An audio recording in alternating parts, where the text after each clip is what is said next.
Did you lose your seat? You two guys, hey, you two guys bump in. Will you bump in one? You bump in one? Okay. Everybody good? Sorry for the last minute change. Questions for Coach? James, Ryan Day came out yesterday and spoke about the AQs with the 16-team playoff. Said there should be at least 4 from the Big Ten. How do you feel about that going forward? Yeah, you know, it's an interesting discussion with a lot of different perspectives and a lot of people that have very, very strong feelings in terms of what's in the best interest of college football, what's in the best interest of fans, what's in the best interest of the sport. And I get all of it, right? I think the challenge that we have and why I think we need a commissioner and why I think a lot of people probably agree with that, and I've stated this before,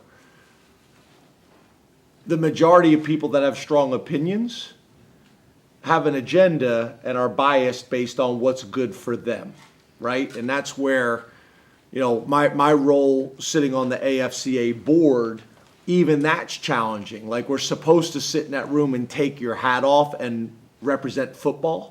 That's hard to do for all of us, right? There's a competitive aspect of all of these things for all of us.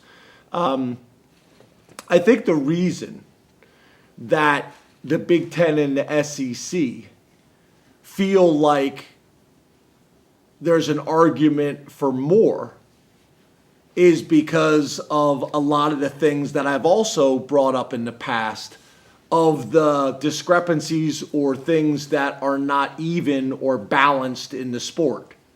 When you have some conferences playing 9 games, some conferences playing a conference championship, some teams not in a conference, it makes it really difficult. And then the other issue you've had in the past, every conference and every team or every AD would have the same vote.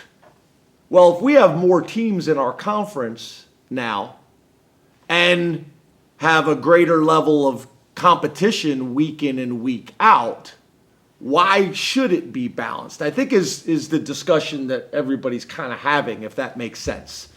Like, again, depending on what seat you're sitting in, that's the challenge. And that's where, to me, the most important thing that can happen is all the commissioners getting together, or a commissioner of college football getting everybody together and saying, look, everybody's going to be the same. We're all going to play the same number of conference games. We're all going to play the same number of games. We're all going to play a conference championship game or not. Then I think that would help. That would help the playoff committee at the end of the year make decisions. Like somebody I think said today, well, let's just choose the best 16. Well, how do you choose the best 16? How do you choose the best 16 if you're trying to project who they are? Like, I think that people's frustration is, I think Illinois is a good example. I think people feel like Illinois is a good example from our conference that you could make the argument deserve to be in.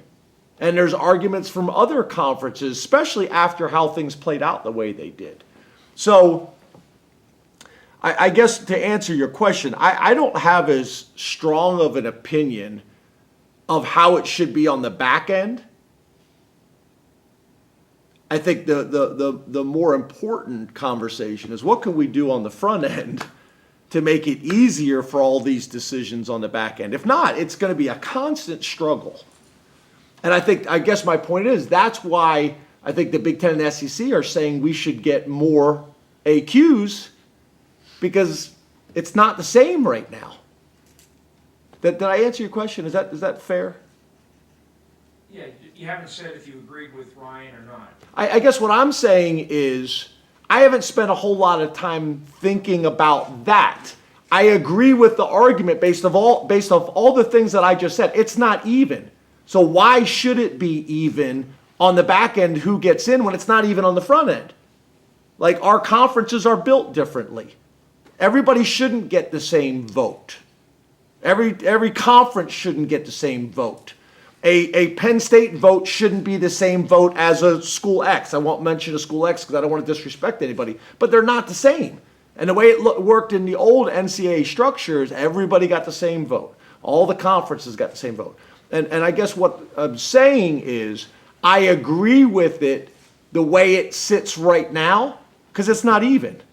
But let's spend as much time as we possibly can on trying to get it consistent across the board to help with all these issues on the back end. Did I answer your question? James, you said something at Hershey about you don't want to be transactional, but you wanted to be, I forget what the other term is. Transformational. Right. Can you explain why that's important in terms of roster retention and that sort of thing? Yeah, so I guess what I'm saying is, right, I think the majority of people got into coaching college football, my generation, probably my generation older, got into it to be transformational on young people's lives, right? None of us, my age or older, got into this business because of money. It was about because you love the game of football and you wanted to help young people grow and mature. I worry a little bit now that because of how the sport has changed, there's people being attracted to the sport for the wrong reasons.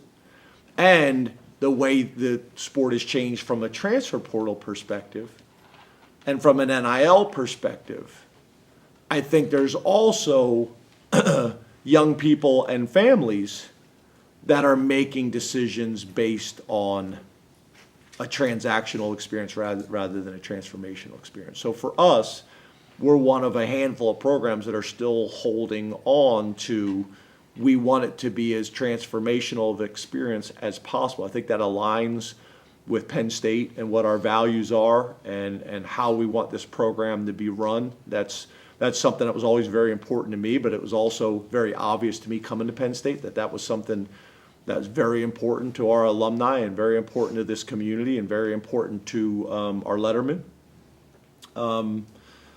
So we are fighting, scratching, clawing to balance those two things. There's an aspect that you have to embrace the evolution of college football, but you don't have to abort what your values are and how you still want it to go. And I think there's a way that you can really blend the both so that the kid, the family, the program, the university, you can still really provide a similar experience than we always have.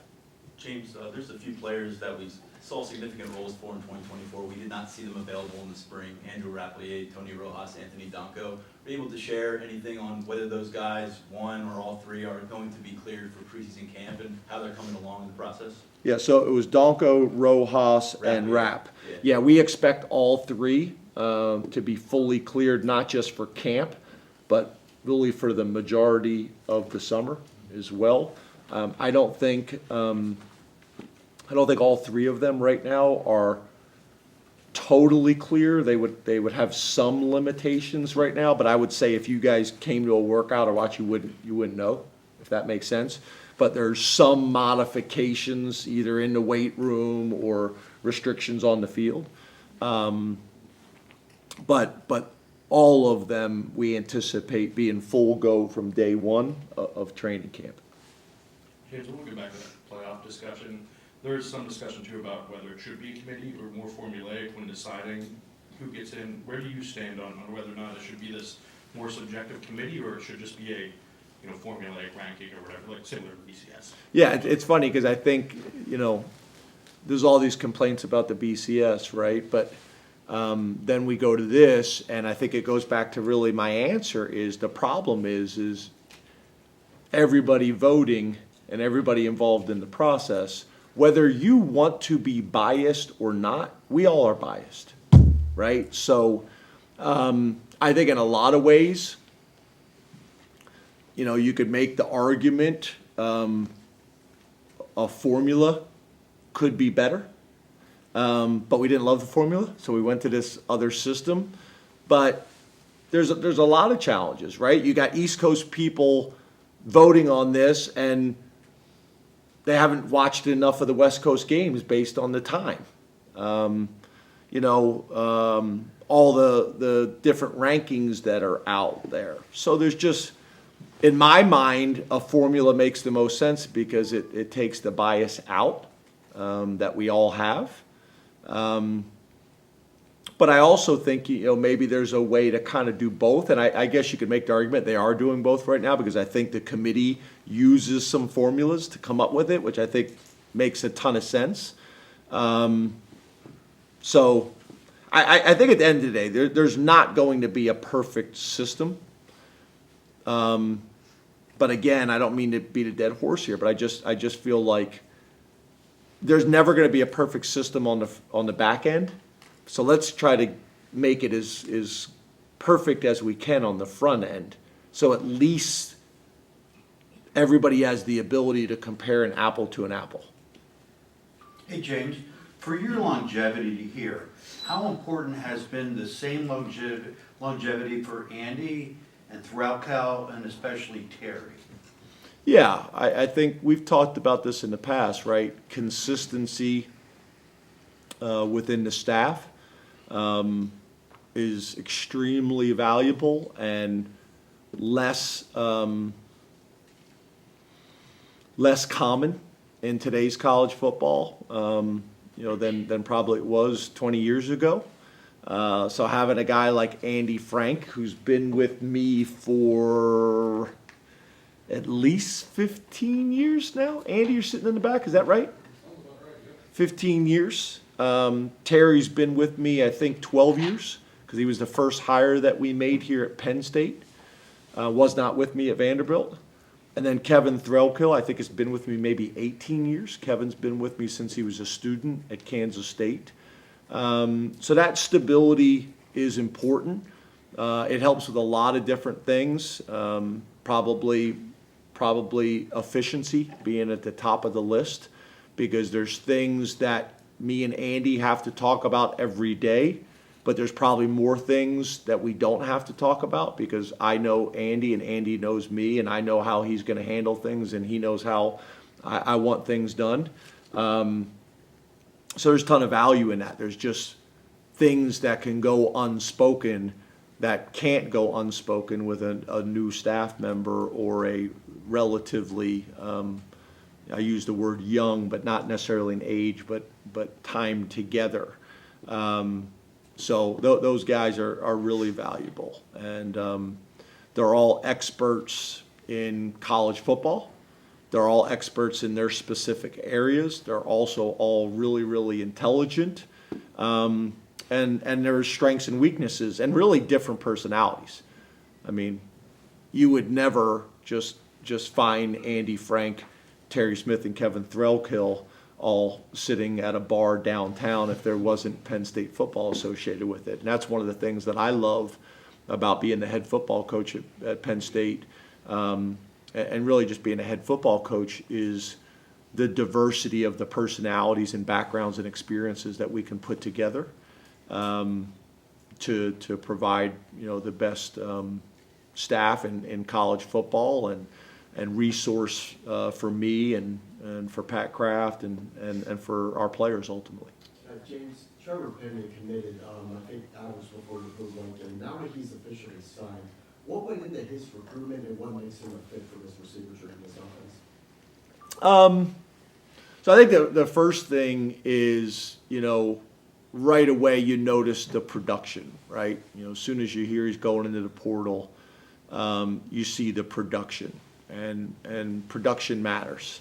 I think also the fact he's a 6-year guy, and I look at college football a little bit like college basketball, maybe a few years back, where I think part of a winning formula or a championship formula is also being a mature team, and there's a lot of value that comes from that.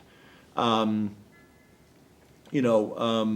then we got a chance to get to know him, his mom, who was awesome, and his girlfriend, and they just seemed like great fits here at Penn State.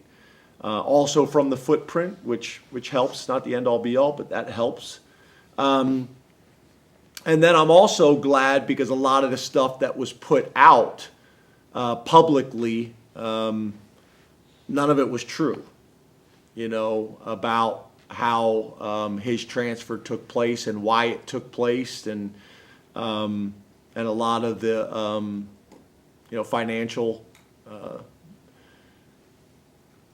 descriptions of how that played out. None of those things were true as it relates to Penn State, at least based on our experience. There were non-factors. So it's just worked out really well. And then since him being here, I know, our veteran players like him. Like Hudson has come here and has really been a good fit, and the guys really like him. I think it's also very interesting, right? A lot of the guys that we got were captains. Hudson was a captain. Pena was a captain at their previous schools. I think that's very telling, right, of how they viewed them, teammates and coaches. So that's been really good. And I guess I probably shouldn't have said none of those things were true. They weren't true based on our experience and what we dealt with in terms of what his deciding factors about coming to Penn State were. And then James with Amari Campbell coming in from North Carolina. We heard your direct, indirect message to linebackers after the blue-white game. What went into the decision to bring him in, and what, as a player, does he bring to your program that you previously might not have had? Well, I think the first thing is, right, I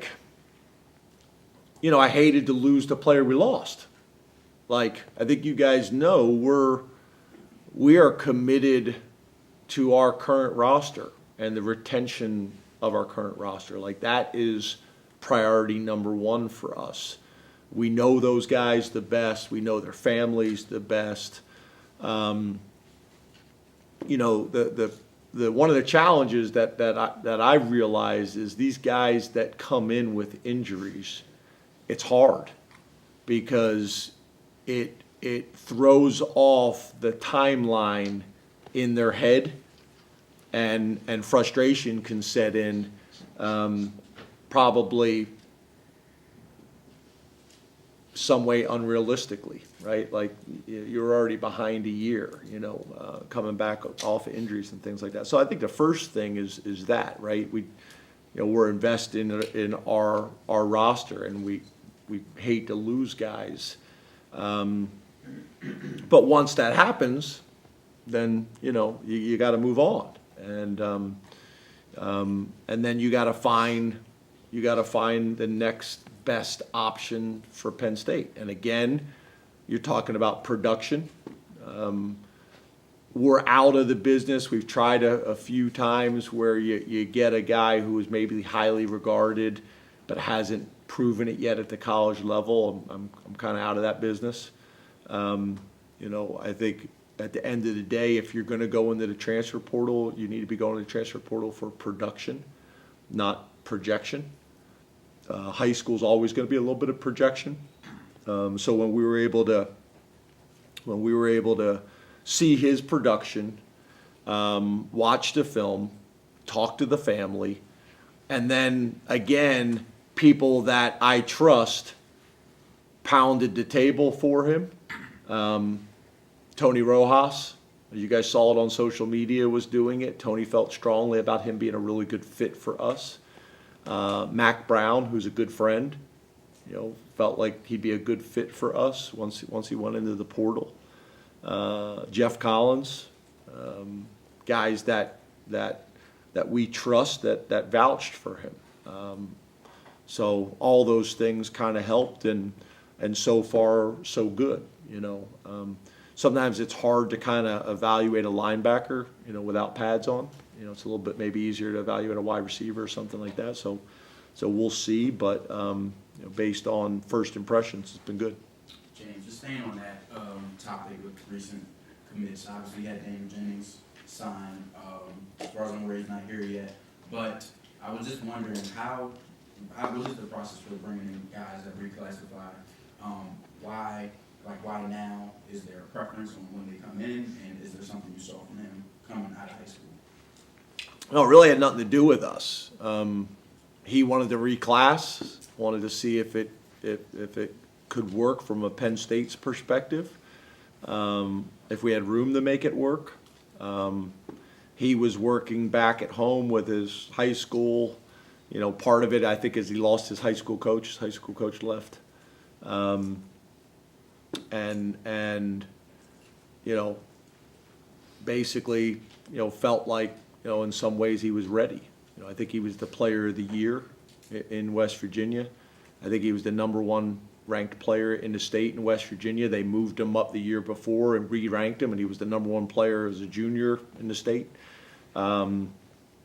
So once they wanted to do that, then it was, okay, is there a way to make this work to fulfill your responsibilities for graduation of high school from an NCAA perspective and from a Penn State perspective? And then once we realized we could check all those boxes, we said, yeah, let's do it.